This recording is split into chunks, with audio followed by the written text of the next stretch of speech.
Keep an eye on any stocks from the outcasts. If you see someone sick, give them a hand, but make sure you do it in a way that's sanitary.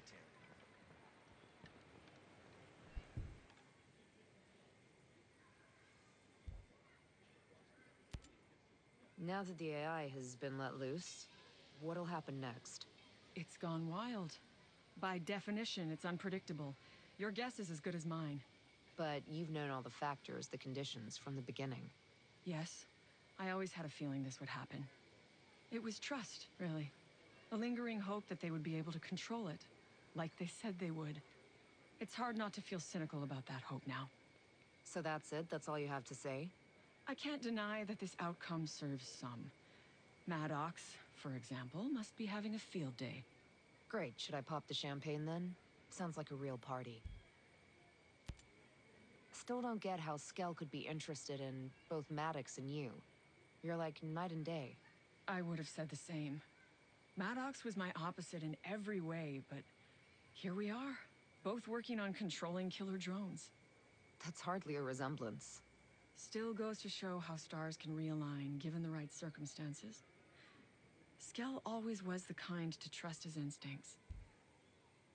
It doesn't matter if you're doing the same things. The motivations behind them make all the difference. I left my noble intentions behind a long time ago. So how do you really feel about Project Deus? Project Deus is a sect. Almost a cult. It's ridiculous. Oh? There are no gods in machines.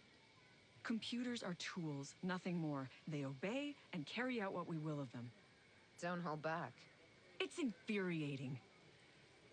Sadly, there is a certain power in what Maddox is trying to do. She has influence, and it has gotten her far. What happens next then? I don't know. She's unstoppable when she puts her mind to something. All we can hope for is... Divine intervention. Oh dear. In trouble. If we're expecting divine intervention. Sentinel must have been an ordeal. They are the filthy scum of the earth. Everything's been worse since they came to Auroa. Security? That bad, huh? They're an occupational force here to control and intimidate. Seems to be working. They've got a lot of people scared. Some are starting to push back. I might not be a fighter like you are, but I will always resist them, whatever way I can. That's why I built the energy cell for the outcasts. And that went to hell in a handbasket. You don't need to remind me.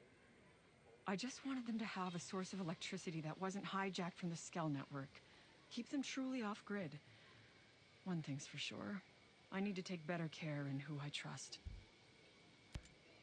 Okay, so... what is World 2.0? I mean, what is it to you? Imagine if you had the power to solve all of the world's problems through technology, innovation, and sustainable development. World 2.0 is an opportunity for us to re-establish the link between mankind and the environment. So, a utopia? A utopia is unrealistic. Do I dream of a perfect world? Yes, but I'll settle for a better one.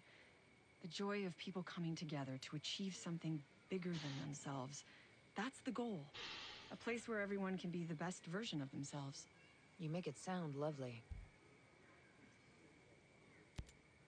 Hey, Madera, do you know anything about the composite factory? The one in Smuggler Coves? Yes, that's where they produce all the raw materials needed to build the drones.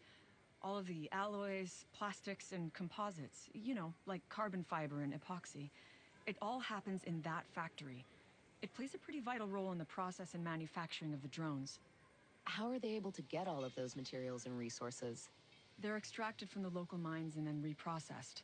It's a pretty effective system they've developed over there, actually.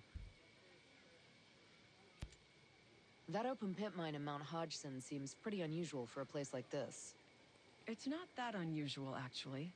All the mines of Auroa are open-pitted. There are a lot of mines on other islands, but Auroa is really a geological anomaly. We have such an extremely high concentration of minerals that open-pitted mining made the most sense. Of all the different types of mining methods, it has the highest yield. I don't love the impact it has on the landscape or the environment, but it's the most cost-effective choice. Those mines seem ripe for exploitation and profit. They are. The brain matter of the drones, the very motherboards and electronics, are crafted from the minerals of those mines. It's simply an invaluable resource. The tech on this island is really something else. I didn't realize 3D printing had gotten so sophisticated. What you've seen is just the tip of the iceberg. Seriously? I'm thrilled with what's on the horizon. The printing alone, it's nothing short of remarkable. I'm so stoked about it. What's the latest? Basically, all they need are the raw materials, and they can produce pieces that surpass anything I've ever seen in traditional mass production. Properties like elasticity, thermal resistance, density. This printer of theirs can match it perfectly. I can tell it's something you're really passionate about. You have no idea. This is revolutionary. Seriously, all they need to do is imagine a specific part, feed the design into the computer, and the printer can produce it in a matter of minutes. The possibilities are endless. That does sound pretty remarkable. Is it just me, or is there this real Area 51 vibe about the training center in that restricted area? You've been watching too many of those old sci-fi shows, but I get why it makes you feel uneasy. That training center's a huge area for drone testing. It's like those old US nuclear testing sites from the 1950s. There's a test zone about the size of a small city that's filled with fake buildings. It helps the drones train for urban defense scenarios. Or urban invasion scenarios. I don't know about all that, but soldiers from Sentinel Corp do use it to train alongside lethal drones. It's all very top-secret, hush-hush stuff, done to preserve the safety and integrity of Auroa. I get it. There's a detention center by Liberty. What's the history behind it? It's basically a jail. It's fairly modernized, heavily guarded, and very protected. After the Outcast bombing, Sentinel Corp built it to lock up those people who threatened the security and safety of people living on the archipelago. I'm sure Sentinel only has the best of intentions. Well, it's pretty ominous, actually. The people living there are just waiting for the law to decide what to do with them. I think it's inhumane. Dollars to donuts? Sentinel sure as hell won't give them a fair trial.